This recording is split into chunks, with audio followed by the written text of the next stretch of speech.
Hello everyone, my name is Nishant Singh. I head the IR function at Narayana Hrudayalaya. I welcome you all to the Q2FY25 earnings call for the company. To discuss our performance and address all your queries today, we also have with us Mr. Viren Shetty, our Vice Chairman, Dr. Emmanuel Rupert, our CEO and MD, Mrs. Sandhya Jayaraman, our Group CFO, Mr. Venkatesh, our Group CEO, Dr. Anish Shetty, MD of our Cayman business, Mr. Ravi Vishwanath, CEO of NHIC, and Vivek Agarwal, Senior Manager in the IR function. As usual, before we proceed with this call, we would like to remind everyone that the call is being recorded and the transcript of the same shall be made available on our website as well as on the stock exchange later.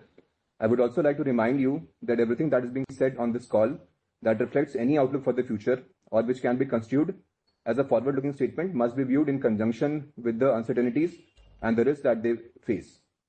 With that now, we would like to start the Q&A session straight away. I request everyone to now use the raise hand features to start posing their questions.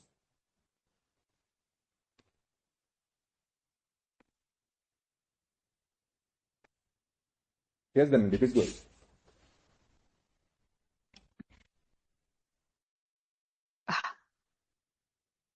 Hello. Yeah, hello.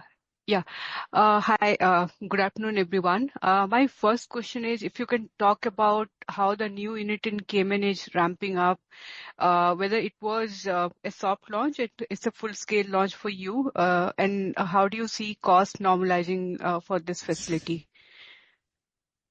Hello, hi Damayanti. Thank you for your question. This is Anish here. So the hospital has been, the outpatient facility of the hospital has been commissioned about a week ago. So in the quarter which results you are seeing, that is Q2, the facility was not commissioned.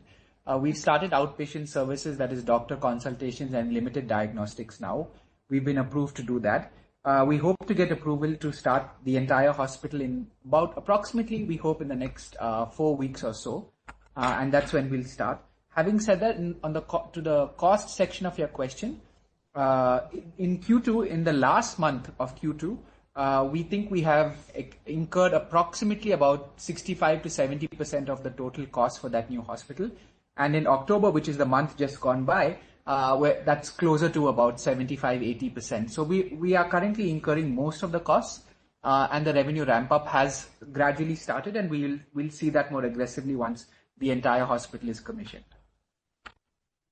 Okay, so in next 4 weeks, you mentioned you will be seeing full-scale offering of services, and then the footfalls, etc., should be much better compared to Yeah. In the next 4 weeks, we expect the whole hospital to be commissioned and ready, and then it will take, it's a new building, so it will take a couple of weeks for people to start flowing in. But yes, you are right. We expect to be all good to go in approximately 4 weeks is our hope. Okay. And in terms of cost, as you mentioned, already 75 to 80% of cost are already in the books. So going ahead, we assume most of the cost will be in line with like what kind of pickup you see on the business side, because You are right. Yeah, okay. Yeah, that's correct. Yeah. Okay. My second question is on your capex projection for FY25. So I understand you have earmarked around 9 billion of capex towards greenfield and inorganic growth opportunities. And Damayanti, sorry, we're not able to listen to you. We can't hear you.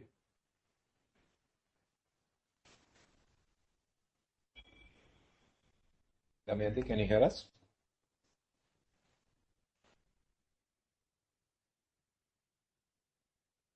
Maybe we can move on to the next one. Okay, we'll move on to the next one. Damayanti can join back in the queue. Yeah, please go ahead. Prithvi, can you go ahead? The first question is again on Cayman. Given that the hospital is now almost ready to commission, do you have some kind of guidance, say over next few quarters, how do you expect the ramp up to happen, and how do we see margins shaping up? Yeah. Hi, Prithvi. So if you recall in the previous, in last quarter's call, what we had said is that once the hospital commission, is fully started, we expect margin dilution to last for approximately 6 to 8 weeks.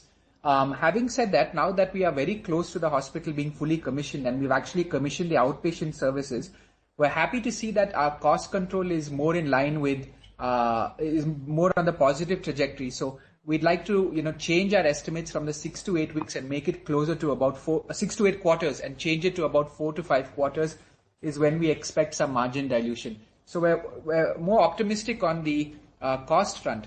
Now that we have commissioned the outpatient services, we are seeing a lot of interest. Everybody is very, very impressed with the hospital and the reviews have been fantastic.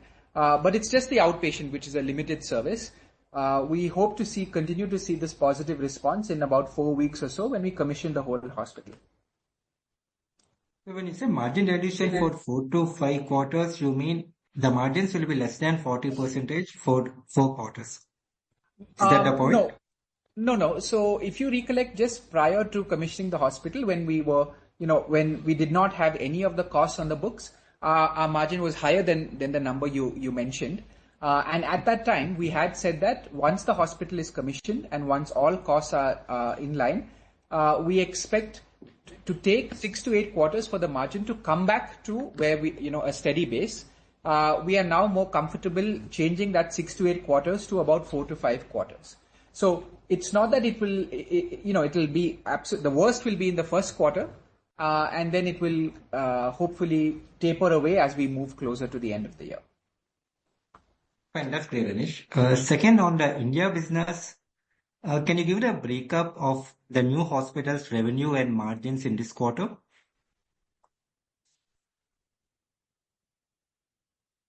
Yeah, the new hospital cluster has done pretty well in this quarter.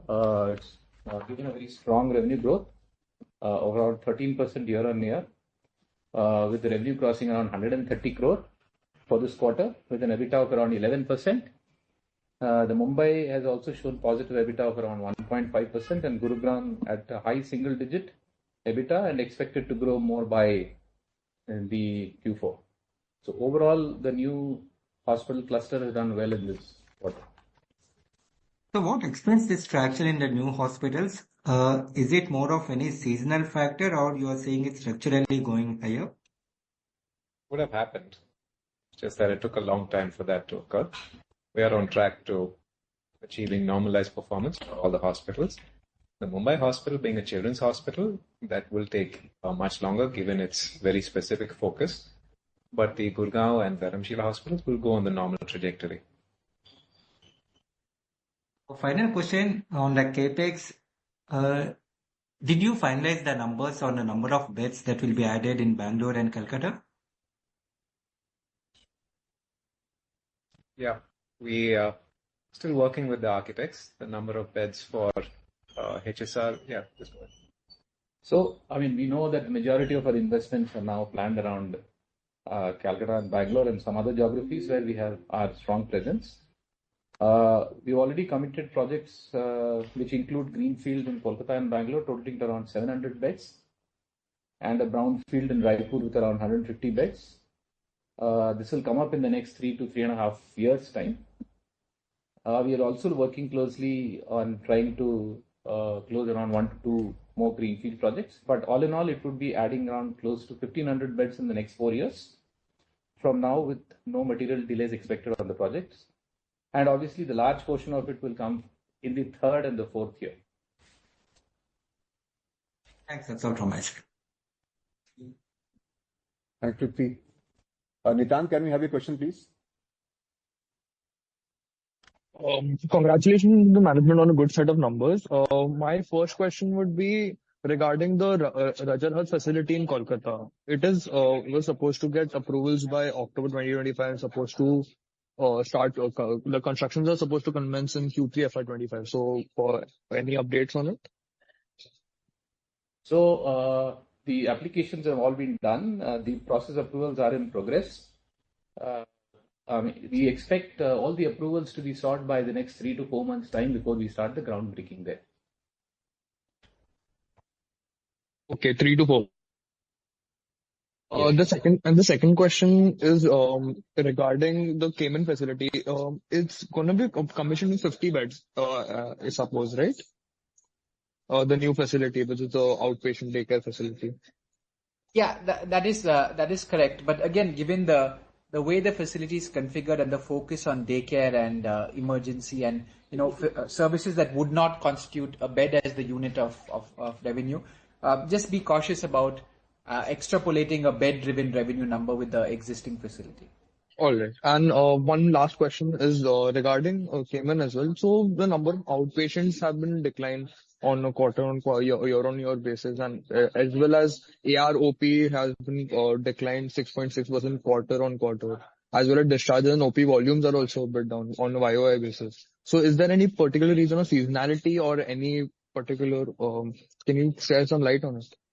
Not particularly, but on an overall basis, we weren't too happy with the quarter. There were few factors that led to the slowdown.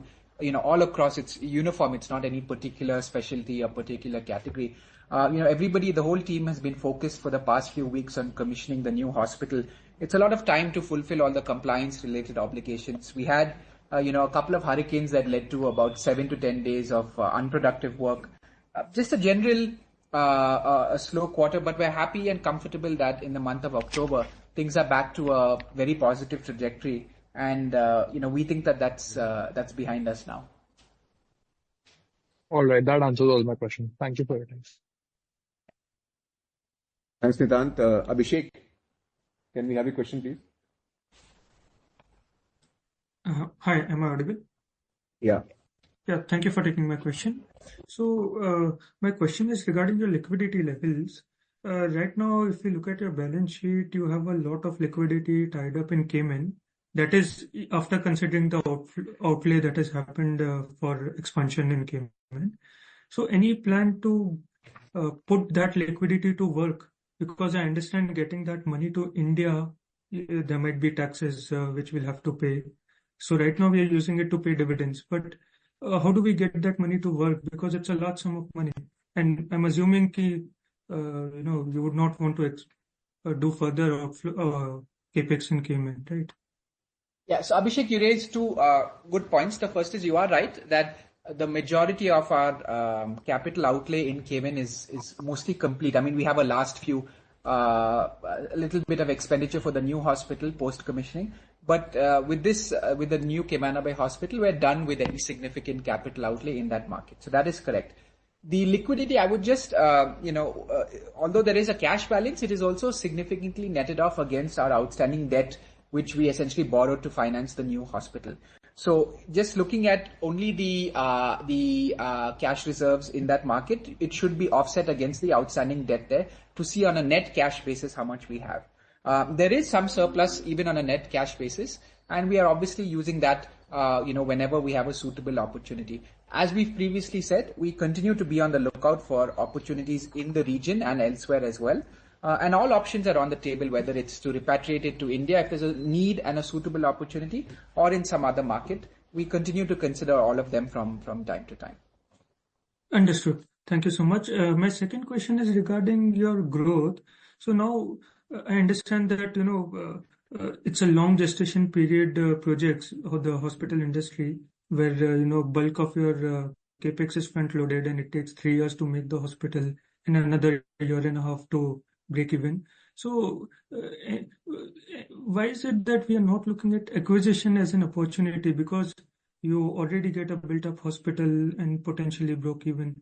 So we save a lot of time, no? So why this decision to go greenfield? Abhishek, it's not that we aren't looking. Nishant leads a fairly busy M&A practice looking at all the acquisitions. It's just that you understand as well as we do on the outsized valuations of some of the private equity-backed assets that are out there.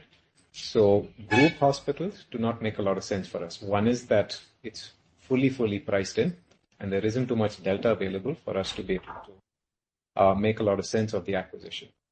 The last thing that we would look at then would be single hospitals, individual hospitals.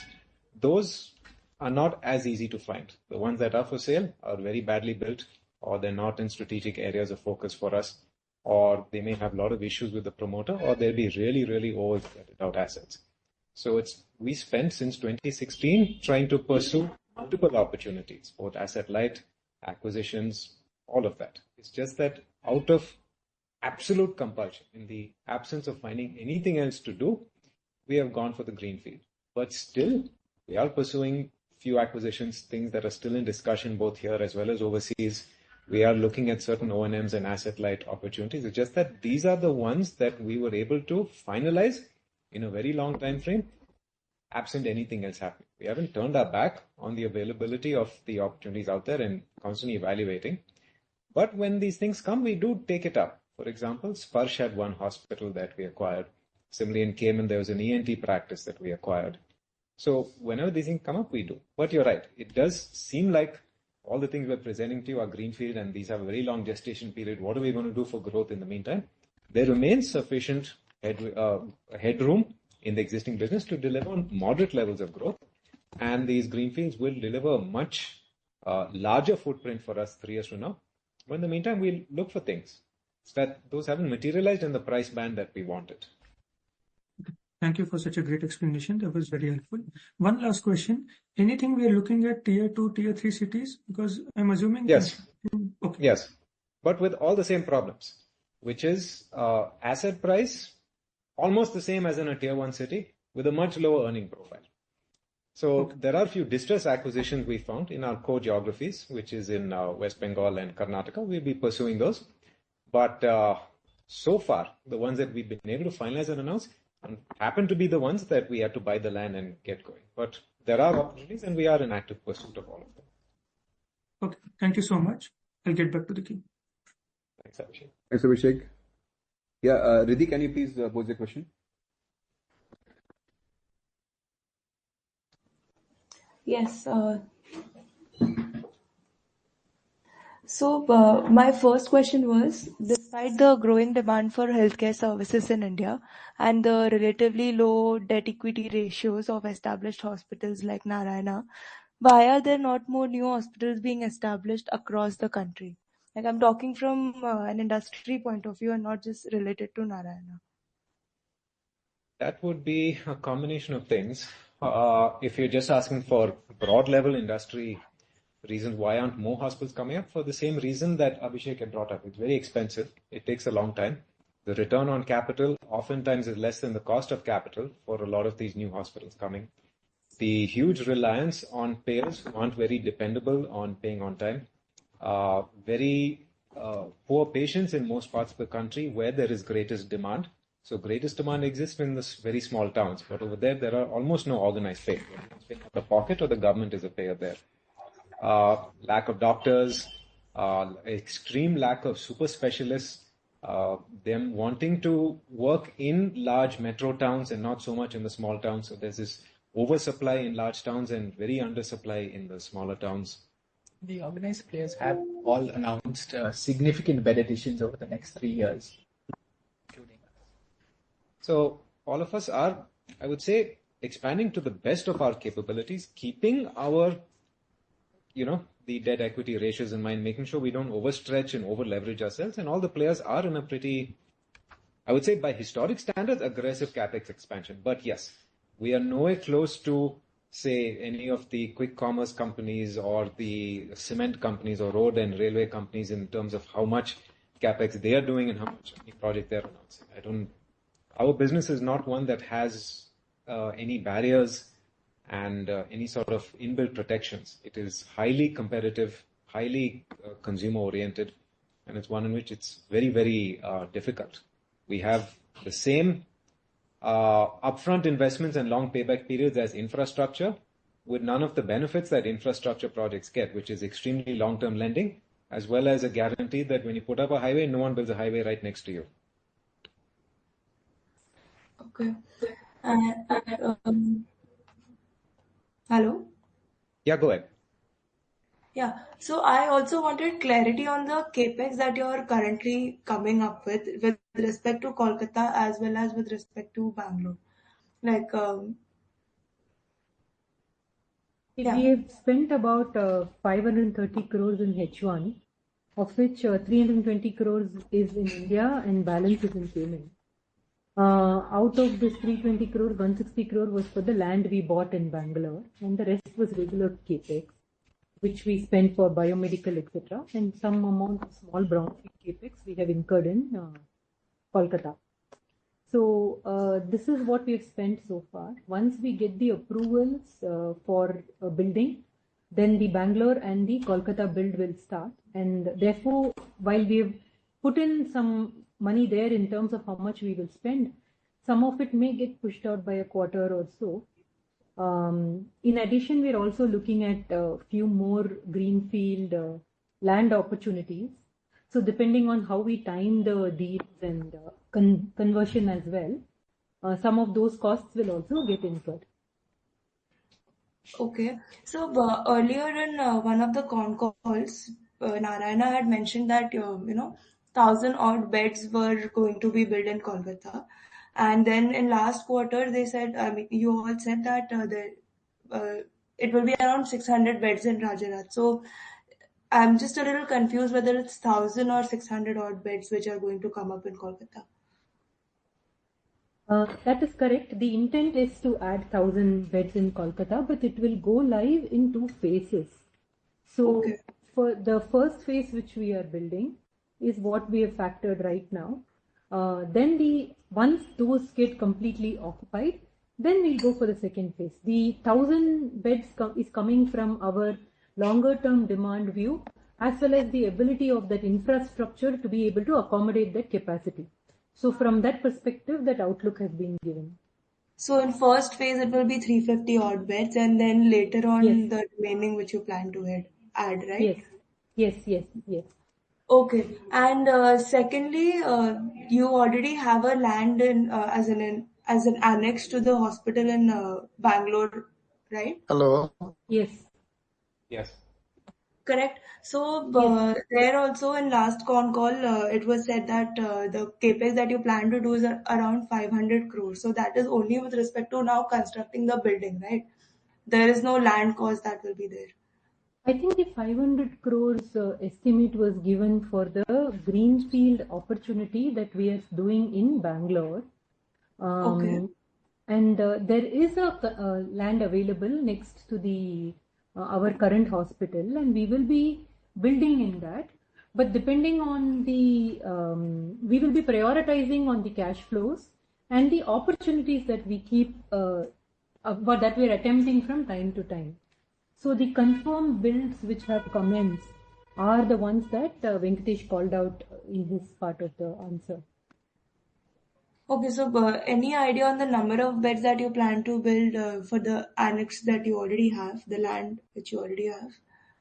We won't be building it at this point in time. The things that we've announced, the 1,500 beds between Bangalore, Calcutta, and Raipur, will be all the new projects. The annex building we had announced earlier, but then we decided to push it in favor of pursuing something much closer to the city, because there are sufficient beds in our flagship health city. We have a desperate need to do that right now. Okay, so this 500 is for the new greenfield project that you're saying, 500 crores capex. In Bangalore, yes, the one that we've already announced. This is both land and beds costing. Correct. Okay, thank you. Yeah, thanks, Vidhi. Parikshit, please go ahead. Hi, thank you for the opportunity. So first part I want to understand is that the India business, it seems like the bulk of the growth that you have gotten is because of the IP ARPP growth, which seems to be about 14.5% nearly this quarter. I'm just wondering why it's such a high number in this in the ARPP for inpatients. Sure. See, actually, if you see the India growth, there is a mix which is playing out. And we have called this out. Our international mix has significantly declined, and we have made it up with domestic business. Historically, the domestic ARPP has always been higher when compared to international ARPP. So some of that has played in terms of the average ARPP that has come through. Second also is some of the advanced procedures that we do. There was a healthy growth in these complex procedures which come at higher realization. So that has also helped in the growth of the revenue per patient. So in all, the ARPP has shown a healthy year-on-year and quarter-on-quarter growth. Yeah, adding to that, even the peripherals, including the eastern and the western part of the country, there has been a substantial moderation of certain poor payer profiles. Obviously, because of that, shifting them into more of preferred payers, the benefit is also shown in ARPP and margins. That is also an added contributor to increase in the ARPP for this quarter. Thank you. But can I just request you to repeat the first point again, Sandhya, because I didn't understand that we usually have better ARPPs in India versus abroad, and then I couldn't follow why that would increase the ARPP in India today. I'll explain that. Our international patients primarily come from Bangladesh. We had taken a call that we would not charge people coming from abroad a different rate than what we charge domestic patients. The people who come from Bangladesh to our hospital tend to be poorer than the average patients that we get from patients in Bangalore. The ones who can afford more end up going to the hospitals that charge more. And so the average patient realization goes up when we refocus on domestic patients. Got it. So that means that our the footfall that we were getting from Bangladesh is impacted and continues to be impacted because of whatever is happening there. Is that a fair statement? Correct. And there are multiple volatilities associated with a business in India depending too much on foreign patient travel. In the past, it was the war in Afghanistan or some visa issues, or you may have trouble with some countries in the neighborhood. So it's not something that we want to be too reliant on going forward. And so we have given guidance, and I'll continue to do so, to say that the international business is one number that I expect to go to zero over the next 10 years. So we're not spending too much time and energy focused on attracting more patients from international geographies and focused instead entirely within a domestic radius, highest priority within the 15 kilometers of all our hospitals, and larger circles around central India and eastern India. Got it. So the flip side of this coin is that for the fourth quarter now, we have our inpatient footfall has either been flat or slightly negative on a year-on-year basis. So is the story here the same, that because we have to replace the footfall you're getting from Bangladesh or from abroad, and we are replacing them with domestic customers, and that is taking us some time? Is that the story? I think we are replacing with higher paying customers. Whether it is, for example, 1.5 scheme patients equal to 1 cash patient. That is how the mix works. So when we are able to attract more cash paying customers, it may look like you are seeing a lesser than regular growth on the footfall. So I think that's why it is coming out like that. We are replacing reasonably well. So value-wise, the replacements are far superior to what it was earlier. But the degrowth through these international patients have been to the extent of 19%, but the domestic has grown by around 13.5% to 14%. But that 14% has contributed to a higher value than the degrowth on the international patients to the extent of 19%. So that's how this equation is worked out. Perfect. The other thing you mentioned is that the mix of the complex procedure is growing. Is this a one-time or a slightly more arbitrary change in mix, or is this a mix that we should continue to expect going forward? Dr. Rupert will answer. Yeah, this mix we should continue to expect that. There will be some month-on-month changes, but considering the way we are focusing and some of our flagships are into very high-end tertiary and quaternary work, we will continue to see this trend. For example, our flagship cardiac center did a record number of TAVI procedures. TAVI is a very advanced cardiac implant, and same on the cost. Yeah, so and also the kind of procedures that we are doing, we are able to very high-end cardiac work. Not only that, but oncology, robotic works have been going up. We did the highest number of robotic cardiac surgery in one quarter. We did around 113 robotic cardiac surgery in one quarter. And there are some hospitals which have done 500, 600 over 7-8 years period. So this is the volume of work that happens here. And we will continue to see this kind of high-end work going up in this one. And the good thing is most of our centers are also picking up on the complexities of the work. And we will see the uniformity of the complex work across most of our centers. Got it. So there is a pretty large difference between the ARPP growth in the IP segment versus the OP segment. Would I then be correct to assume that these complex procedures are mostly inpatient procedures and not outpatient ones? Yeah, most of the complex procedures are inpatient, but we are also reducing the length of stays of this. As the team is getting better and better, we are constantly working on that to reduce the length of stays of these procedures. Got it. So this 14.5% in ARPP growth for inpatients, would it be directionally possible to split this between normal inflationary increase versus complexity increase versus better paying customers increase? Would that be possible to directionally split that growth? Our typical price increase is low single digits, 4-5% every year. So anything beyond that is all efficiency driven. Efficiency, realization, higher order procedures, better payer mix. So everything is driven by that. Our price increase typically compensates for inflation partially, and partially we offset inflation through efficiency. Got it. Okay, fair enough. So coming to payments, I think you gave an explanation. You gave an explanation that the team has been focused on setting up the new hospital. They've been slightly more distracted, but this is now the second quarter where there has been negative footfall in terms of IP, right? So again, I would ask: is there anything structurally happening in the Caymans market which is leading to a fall in market share in that space, or is this the hurricane stuff and the distraction and basically that's it, nothing else? No, there's no structural change. In fact, we continue to be positive about the early traction with the new hospital and all the new services we are commissioning.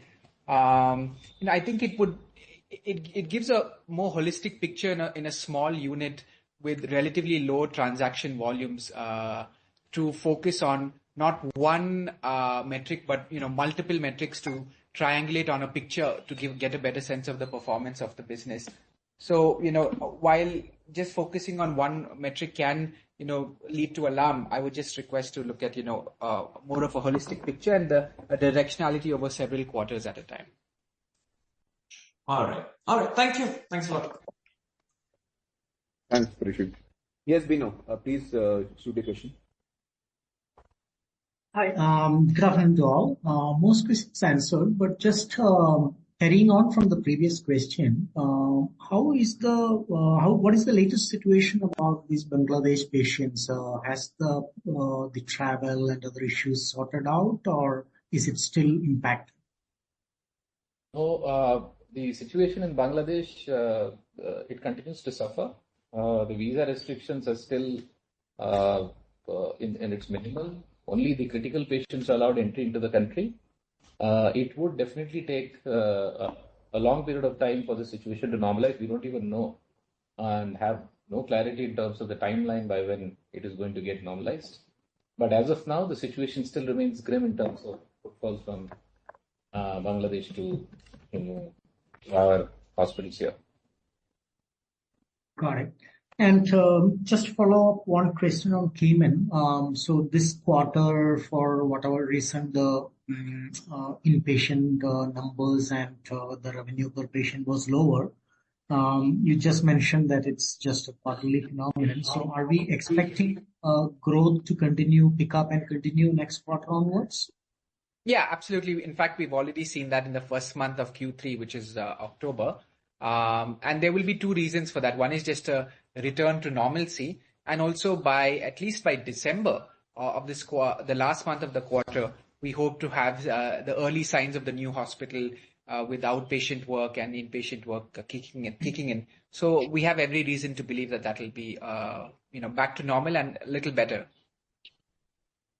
Yeah, but the new hospital, of course, is a new hospital, but just the inpatient volumes and revenue from the old hospital, would that separately continue to grow, get back to growth back in this quarter? Yeah, as I said, so in October, we did not commission, we had no activities in the new hospital. It started only in November. And even in November, only the outpatient work. And in October, we've already seen a return back to our old trajectory for the old hospital as well. Got it. Thank you. Yes, Rishit, can you please have a question? Yes, sir. Congratulations, team, for the decent set of numbers. Sir, I wanted an update on the insurance plan, Aditi. We did our pilot in Mysore. Now we are expecting expansion in Bangalore. So what's the ground attraction and what's the response at the pilot level? So hi, Rishit. This is Ravi Vishwanath. Yeah, I mean, as you rightly said, we started with our pilot in Mysore. And the focus, of course, is in making sure that our process and everything was good. We were sufficiently encouraged by the results that we actually preponed our entry into Bangalore and launched in Bangalore as well towards the end of the quarter. And right now, our focus is on building our distribution. We've done about 1.2 million rupees of premium GWP since we started. But obviously, we're building a retail business. And a direct retail business, and that takes time to scale up. And so our focus right now is on scaling it up and building various distribution, support and channels for this. But the results have been encouraging, and we're looking to accelerate growth in the coming quarters. Okay, that's great, sir. My second question would be on the overall business with Cayman coming in from this quarter and a lot of capex coming in already. What type of growth number do we see for this financial year as well as the next financial year? What's the internal growth target for us? We don't normally give out guidance on the growth numbers. We're just trying to maintain a healthy pace of growth, keeping in mind that we're not adding any new beds and we're doing a lot of internal reoptimizations, and with the focus on a very healthy EBITDA and focus on improving the realizations per patient and reducing the A-loss. So the trajectory that we've been able to keep so far, we'll continue to try and maintain. Yeah, we have a long way to go for utilizing our efficiencies, transformation projects, using technology for improving the efficiencies. We've always demonstrated this growth in the last few years, and we will continue to do that. Understood, sir. And sir, one accounting question that we have been taking advantage at the consolidated. Hello, I'm audible? Yeah, you are audible. Yes. At the consolidated level, we are getting a tax advantage due to the Cayman facility. Now the new facility coming in, do we see any further tax advantage coming in at the consolidated level, or we'll stay in that bracket of 14 to 17%? See, Cayman comes at zero tax and India comes at India taxation rate. So if the share of profit of Cayman in the overall mix goes up, the ETR goes down. So that's the logic. But what we are seeing is that India also has been doing quite well in terms of India's performance itself, and Cayman will come back up after the new facilities commence. So we would like to maintain the outlook on the tax rate as it is going currently. Okay, ma'am. All the best, team, for the coming year. Thank you. Yeah, Avnish, can we have a question, please?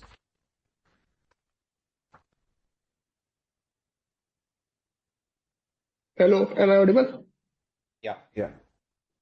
Yeah, I just have two questions. First one is, what's the ROE number of the old established hospital and what's for the new hospitals? ROE.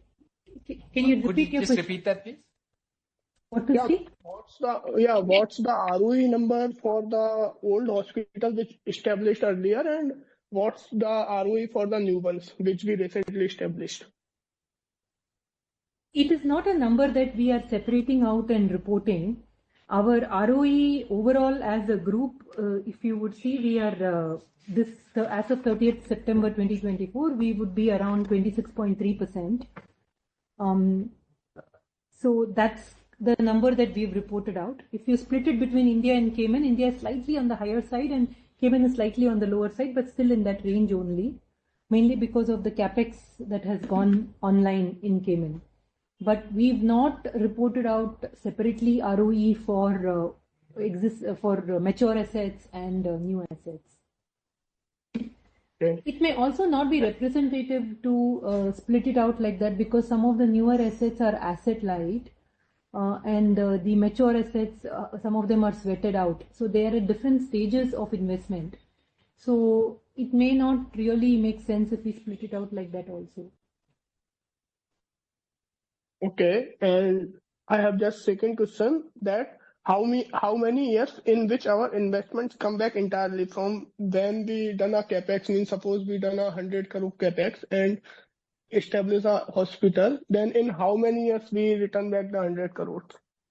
See, hospitals are a very long-term investment business, so Yes, typically it takes 8 to 10 years. But you must also appreciate that a lot of the investments outside of biomedical, like the big chunk of the investment goes in land and building. So your ability to sweat that asset exists almost perennially.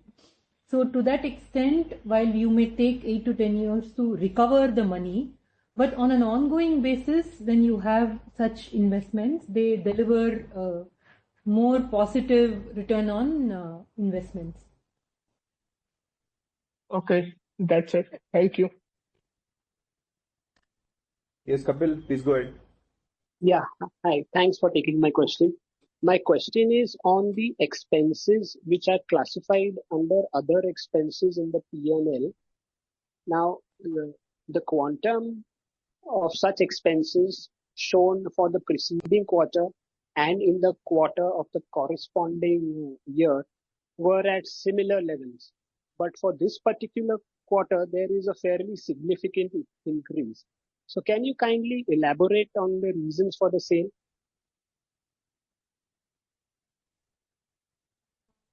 I think we would need to understand which line you're specifically looking at. So is it okay with you? Other expenses in your consolidated P&L or your standalone P&L, the item under expenses shown as other expenses. The terminology used is other expenses.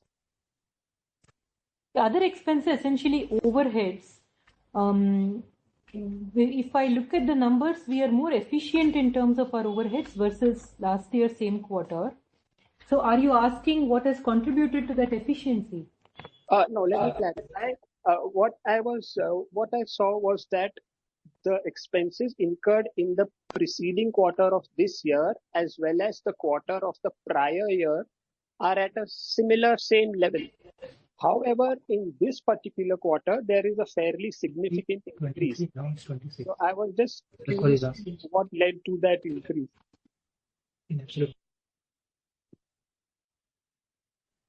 Can we get back on this to you? Haji, no problem. Sure. Yeah, that's it from my side. Thanks, Kapil. Vedant, you still have your hand up? Yeah, so actually there are certain other things I want to ask. On the insurance platform, what's the guidance regarding the gross written premium growth?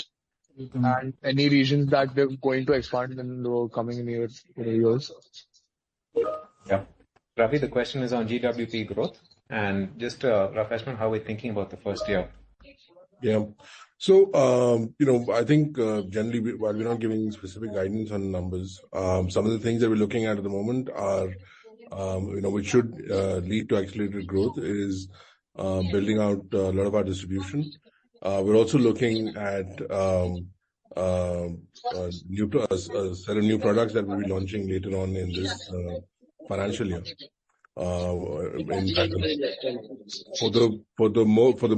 for this financial year, we expect to be focused on the markets that we're in Karnataka, and look to expand in the market as we build momentum and build experience and understand the product market fit.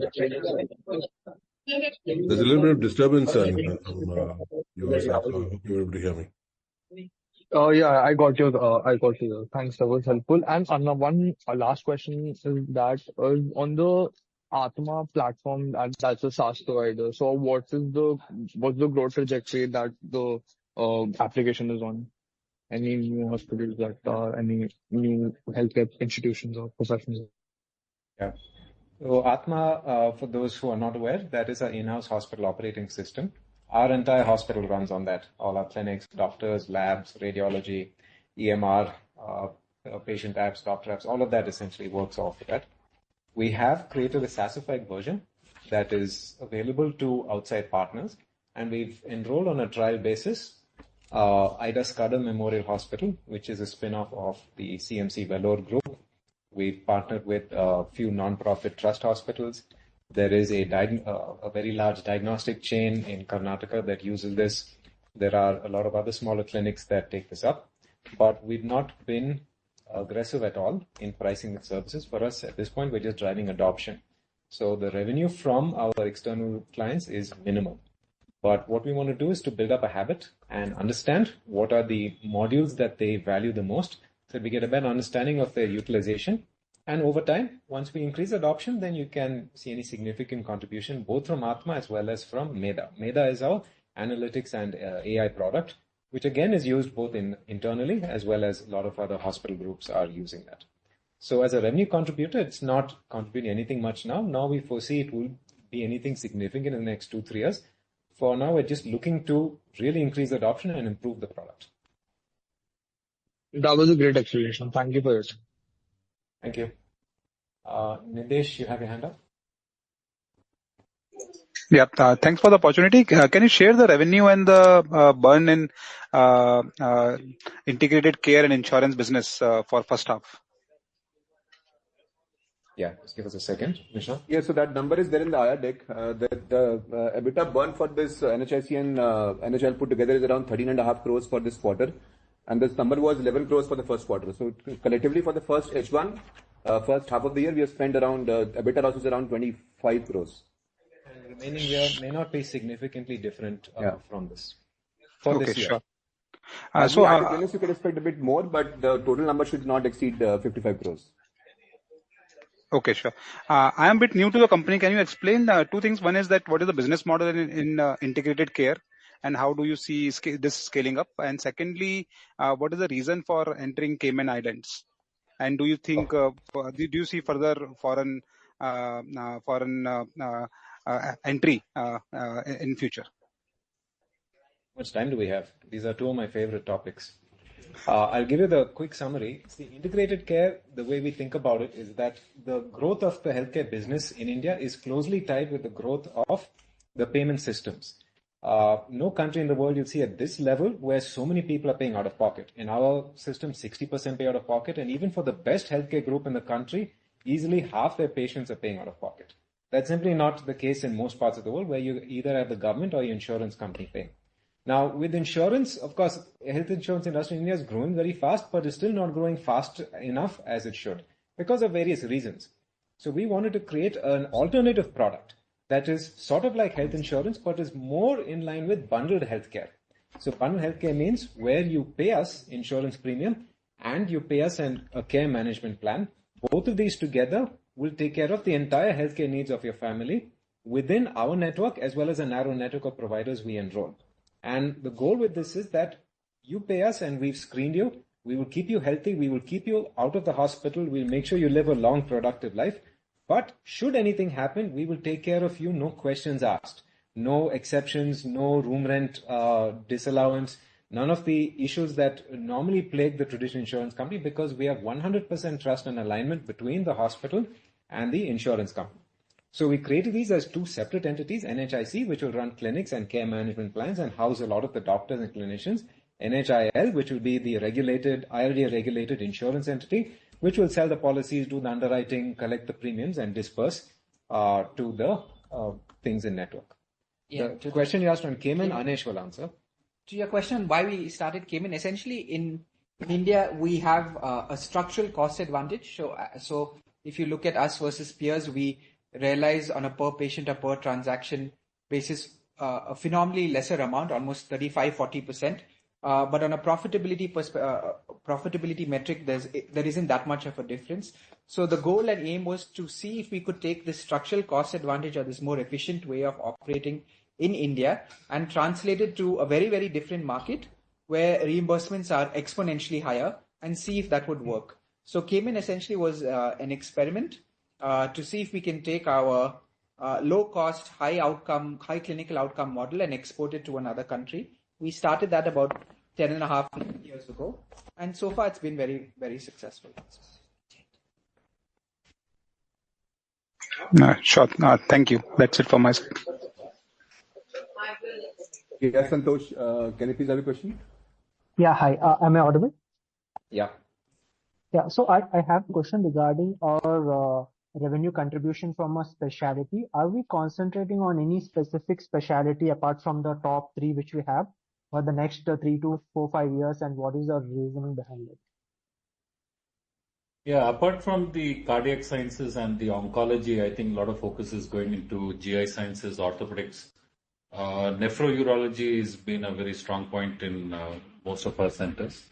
But we are also focusing on the acute care aspect of it. So the ICUs and the emergency cares are some of these areas where we are working on. So we have close to 1,800 beds in the ICUs.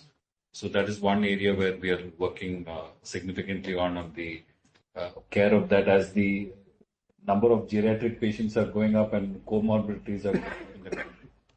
There is a significant need for things, and that is where we are looking. Okay. Outside of specialty, we will be looking at investing in the latest modularity for treating patients. So a lot of our hospitals have robotic surgery. Eventually, all our hospitals will have robotic surgery. Similarly, in cancer, we'll be getting into immune therapy and offering that for our patients. So we also want to be at the very advanced edge of what new therapies are available in the market. Okay, so the greenfield expansion and all this capex is it aligned with this kind of shift which you're looking into, or Yes. Okay. So all the capex that we're putting forward are almost adjacent or within a short driving distance of the hospital that we have. There will be tremendous complementarities between the doctors who work in our system and the doctors who work in the other hospital that we run.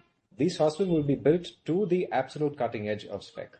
The thing about our flagship hospitals is that even though they are the largest revenue contributors, their infrastructure dates back to 25 plus years. And so they are quite dated in their design and their layout and spacing, where the new hospitals will have a very, very different way of thinking about how patients come in and they are organized. We've invested a lot with Atma on digitizing the entire patient journey. So the new hospitals will not have as much waiting rooms, as many registration desks or reception. It will be a fully paperless reception deskless system where with your phone and with kiosk, you're able to navigate yourself through the hospital. Similarly, all the rooms will be able to turn into ICUs because our focus on intensive care means we want to be able to offer the full modality of care. The rooms will be single and double rooms, and all the operating theaters will have the ability to convert tomorrow into robotic operating theaters. So these facilities we're building going forward in our network, other than the ones that we acquire, but whichever hospital we will build from scratch will be absolutely future-proofed. And they will also have significant number of daycare beds. So that will take care of the short stay and ambulatory care. So even though you look at the overall bed strength, a significant portion of them will be allocated for the ambulatory and the daycare allocation. Very similar to what the new unit in HCCB is doing in K. Okay. My second question is regarding the insurance part. If you see in the presentation, you showed the payer profile, 29% comes from insured parents and all. So and you also had it when in the call you explained about insurance part where developed countries most of the payment is done through insurance. So and India also we are slowly moving. There is moving to health insurance. So in next 5 to 10 years, what is the difference we can see in our revenues or the working capital when the percentage of insurance increases in our profile? Yeah. So definitely cash does wonders for your working capital, but it's also very deleterious to your realization because people who are paying out of pocket are much more price sensitive. Whereas people that end up paying insurance, while the insurance company will negotiate very hard with the companies on the rack rate and discounts on the rack rate, what ends up happening is that your customers are a lot less price sensitive and they will opt for private rooms. They will opt for the robotic surgery over the normal surgery. And so one definitely is much better than the other. Given a choice, we definitely want a situation where bulk of our patients are insured, so they're not fully exposed to the actual cost. So the working capital part, yes, it will be stressed, but we're also investing in an insurance company of our own. And so we're hoping that 10 years hence, a large number of patients in our hospital will come from our in-house insurance unit. So it can be netted off. Okay. Understood. Thank you so much. Yes, Raman, please have your question. Yeah, hello. Am I audible? Yeah. Yeah. Good afternoon. Most of my questions have been answered, but I just wanted to understand more on the current mix of revenue coming in from the out-of-pocket expenses and the ones which are covered by the insurance. So what is the bifurcation of our top line? Top line? Yeah. So how much is cash and how much is insurance? You're asking for payer mix, is it? Yeah, payer mixes, okay. It is part of our investor deck itself. We report 45. It out. 45% of our patients pay in cash, and about 29% of our patients, I'm talking about India, are insured patients. Okay, and how do you see these numbers going forward? Like, what has been the industry like? Industry-wise, insurance is 40 to 45% on average. It will be higher for certain cities like Delhi. If a hospital group is only focused on NCR or only focused on Hyderabad or Bangalore, it will be higher, maybe 50, 55%. But on average, if you do hospital groups that have a mix between tier 2 and tier 1 cities, around 40-45% insurance patients is about average. Okay, thank you. That will. Before we go to the next question, I want to answer that overhead question that was raised earlier. Sorry, I couldn't catch the question properly at that point in time. See, the reason other costs are going up is because the overall number that you are seeing includes the cash burn that we are seeing in the integrated care business. So that a large part of it is bunched in other expenses. If I eliminate the impact of that cash burn, then the absolute overhead costs which are being incurred in the hospital segment has come down only as a percentage of revenue. Though we have seen some stress in terms of fuel and power costs which have gone up across all locations. However, we've been able to offset it through other efficiencies. So as a overhead of the hospital business, we are okay, but some of these cash burns when you're seeing overall numbers, they're getting bunched up in other expenses, and that's why it is looking disproportionate to you.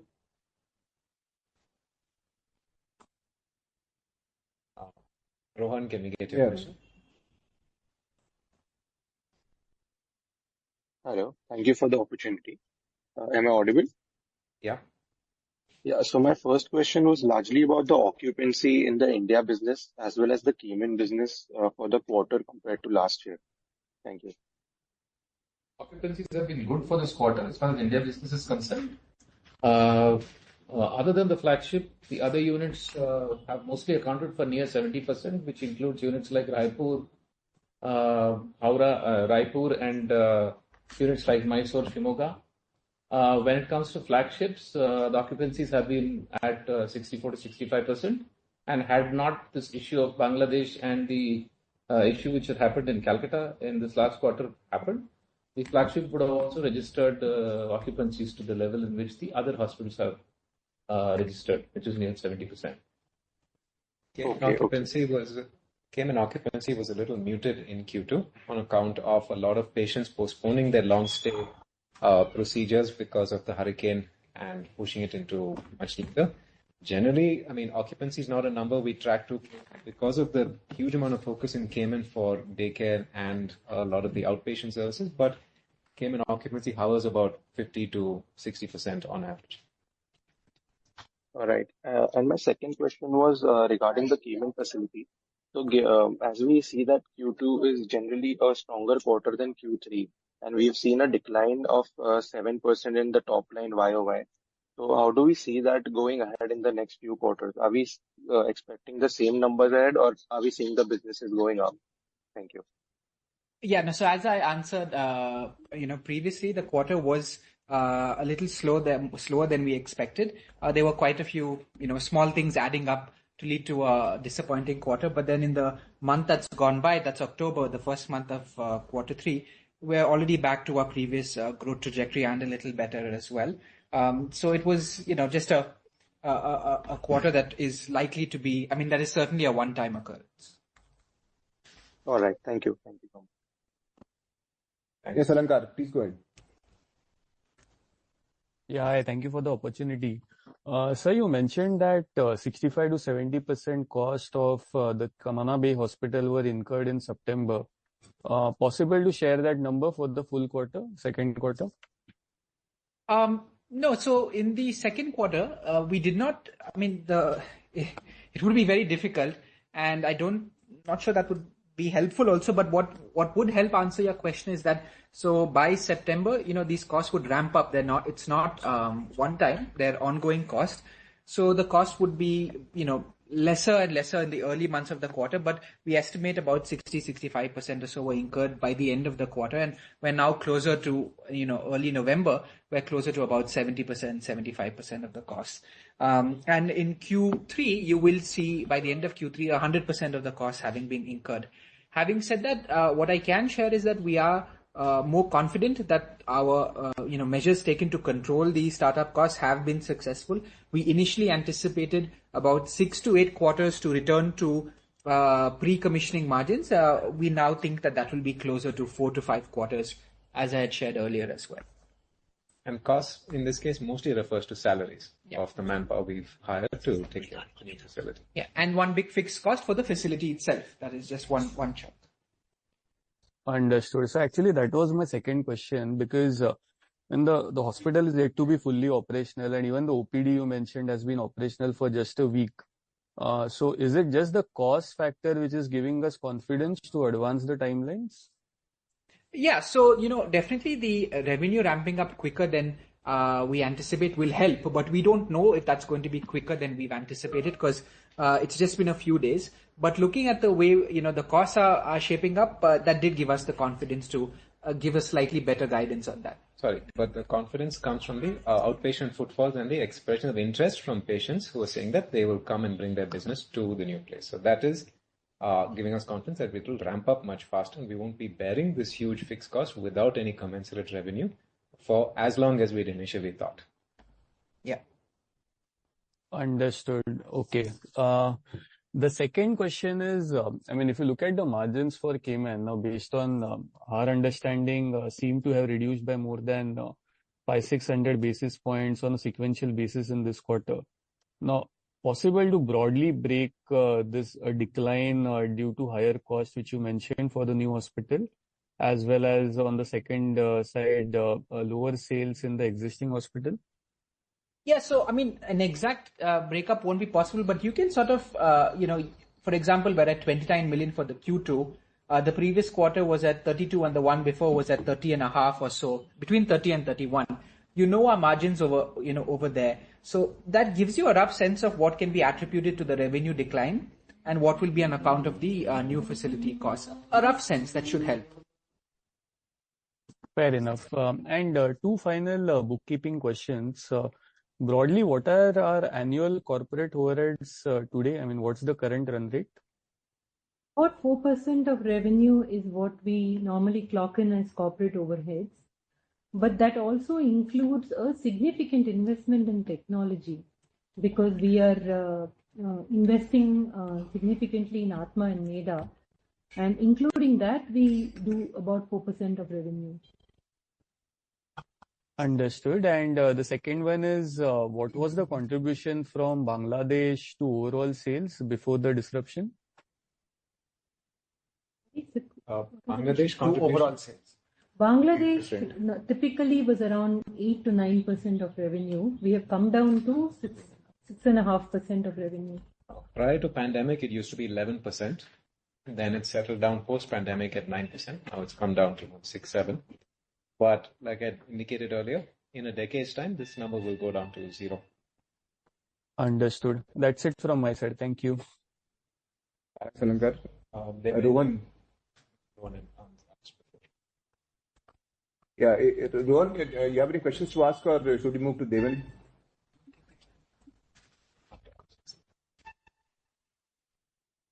Devan, we can have a question, please. Yeah. So in the integrated business, the realization per transaction has dropped sharply in Q2. almost a 25-30% drop. So any reasons for that? Ravi? No particular reason. Part of it is also to do with seasonality and, people coming in for kind of lower ticket items is one reason in terms of the transaction. Okay, got it. And finally, for the next few years, what kind of EBITDA, let's say cash burn rate, do we expect for the NHIC and NHIL business? Similar burn rate we can assume at least for the next 2 quarters. See, the logic with which NHIC works is cohort by cohort, which means that we start a particular cohort, which is a group of clinics, and that cohort breaks even in about 18 months. In parallel, we move on to the next cohort, which will take another 18 months to break even. So it's a cyclical thing. So we will continue to burn similar amounts of cash in the near future, as we will be adding cohorts. Okay, got it. We'll take a question from Prithvi and then I'll go into the chat questions. Yes. I just have one question, Anik, for Cayman business, you have mentioned that 65% of the costs from the new facilities are already part of P&L. So can we assume that for the entire Q2, there is zero revenue, whereas 65% of costs from the new hospital? Is that right? Prithvi, just to clarify, I said as of now, that is as of the last month of the quarter. So last month of Q2, we estimate that about 60-65% of the costs were online and zero revenue. That is correct. But for July, August? It would be a number much less than 60-65%, but it's tough to accurately estimate because there are some fixed costs, some people who are shared between both facilities. We're not maintaining two distinct P&Ls as we've discussed before because it's a very it's sort of like two campuses of the same facility. A lot of costs are shared between the two, but this is a rough estimate. So, if that's the case, can we assume the Q2 margins are like bottom, and from next quarter, as revenue scales up, the margins should gradually improve on sequential basis? No, because in Q3, we will see, for example, all of October, again, zero revenue. November, minimal revenue because of just outpatient facilities being commissioned. If all goes according to plan, December is when we'll start seeing the revenue. But for October, November, we would have incurred, very significant costs, November especially. And December will obviously be 100% of costs. Okay, correct. Thanks a lot. So I'll get to the chat questions in sequence. The first question was, is a QIP on the company's mind?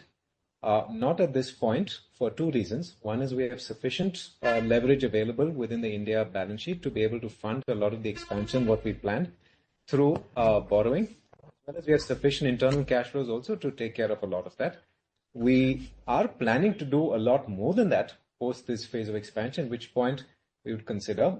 The other reason why the QIP is not something that we're too happy about right now is because we do believe that the value that the market expresses on our company is not reflective of the underlying potential that exists. And it's something that we think maybe we have to do a better job of communicating with the shareholders, and we'll work harder towards achieving that. So for those two reasons, at this point, we think QIP neither raising money at what we believe an unfair valuation, nor the need exists for it to be done right now, but it's something we're open to doing in a year or two time. The next question was asked about sharing current occupancy of India and Cayman, which was asked and we had shared earlier. Question after that on Meda AI, which was incorporated in December. Any updates? We had shared that earlier, but I'll give a quick update again. Meda is our AI and analytics division. They run a lot of the programs that we use internally, both for the AI tools that our doctors and our managers use, as well as the dashboards that help us run the finance and supply chain functions. This is also a service that we offer to other hospitals, and quite a few hospitals run our analytics program. And they also are in discussion with a couple more hospitals, but we're not too aggressive on the pricing as well as on the go-to market strategy is something that we're focused a lot more on product building at this point and having it grow organically. So the revenue impact of this will be muted for the next year or two. The next question was NHIC revenue per patient dropped Q on Q. at the transaction price. I mean, Ravi answered that. It's just, seasonality. Anyone who was in Bangalore in this past quarter and had to deal with the rain and the traffic associating from that will understand why no one wants to get out of their house and walk to a clinic. The next question is a pretty long one. Plan on selling the... Okay, so this is a question that is asked about the Atma, which is our hospital operating system. Are we targeting any particular hospital? And some clarity on what the plan is for Atma. So the plan for Atma is, even though we have, at least for this part of the world, the most comprehensive hospital operating platform that includes nearly every module that you require for running a modern hospital, it is still something that we believe has years worth of work left into it, both to make sure it's comprehensive and end-to-end, and two, to achieve our business objectives. The business objectives being able to either eliminate or automate or extremely simplify a lot of the manual, rote, paper-based, Excel file-based system that exists in hospitals throughout the world. Unless we do this, we don't believe we can bring a transformational reduction in the cost of deploying every subsequent hospital that we're looking at. So our headline goal for Atma and Meda is that the hospitals we put up in future should not have a single person working there who is not touching the patient. Now, the things we have to do to achieve that involve a huge amount of digitization and reorganization, and that is the stuff we're working on. But in terms of the value that it currently provides to us is recognized by few hospitals, and they're happy to have the software. It is just not matched entirely by their enthusiasm to pay a lot of money for that software, and we're not pushing them too hard either, because at this point, we just want to drive adoption. There's a question from Vinay about, can a Mumbai-based person get covered under insurance? Not at this point. Our insurance is restricted to Bangalore and Mysore at this time. And the way in which we'll be rolling out our insurance will be rolling it out in all the areas where our network provides a huge amount of coverage. And so in Mumbai, we only have a children's hospital at this point. We are actively looking to get an adult program there as well. When we do, we will set up a large number of clinics, and along with the clinics, we will roll out insurance. But for right now, our priority markets are Bangalore, Mysore, and then eventually we will get into Calcutta and then Delhi. The next question, give the breakup of EBITDA margin between India and Cayman. Sandhya will answer. So our India margin is, our India hospital margin is there in our investor deck. We've also given the cash burn that we incur in NHIC and NHIL. So the group margin minus the cash burn and the margin that India has made is the Cayman margin. So I think that's something that you can calculate for yourself. The next question is, does Bangladesh footfalls affect only the Calcutta cluster? Actually, no. So our Bangalore hospital, specifically the cardiac hospital in Bangalore, has a much greater exposure to patients coming from Bangladesh because of the legacy impact of Dr. Shetty's active clinical practice. So Bangalore tends to be a lot more affected by a reduction in Bangladesh footfalls. But as to why the discharge growth has reduced 8%, it's a combination of things, as Venkatesh said earlier. One is obviously the reduction of people coming from Bangladesh, but also the general movement away from very low payer segments towards those who are much more better placed. So that means you don't end up having a large number of footfalls with low yielding patients. We can focus on fewer higher paying patients taking higher end procedures that are much more viable for running this business. This is a good question that Avinash has asked. What does the management think before establishing a new hospital or any new initiative? The most important thing before establishing a new hospital is, at this point, is it beneficial to the thing that we have? So a new hospital can be there in Bhopal. There are opportunities in Agra, Meerut. There are opportunities all over the place. But if it is not immediately value accretive to the current network, which is not in the vicinity of any of the hospitals we have right now, it gets assigned a relatively lower priority. The highest priority we assign to our flagship centers, Bangalore and Calcutta. Next in priority would be Delhi and Bombay. And then the other hospitals we'll look at in reducing order of priority.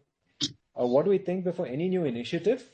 Again, there are many initiatives that exist in the healthcare industry. There is single specialty hospital, there is all the rage. There are people doing eye care.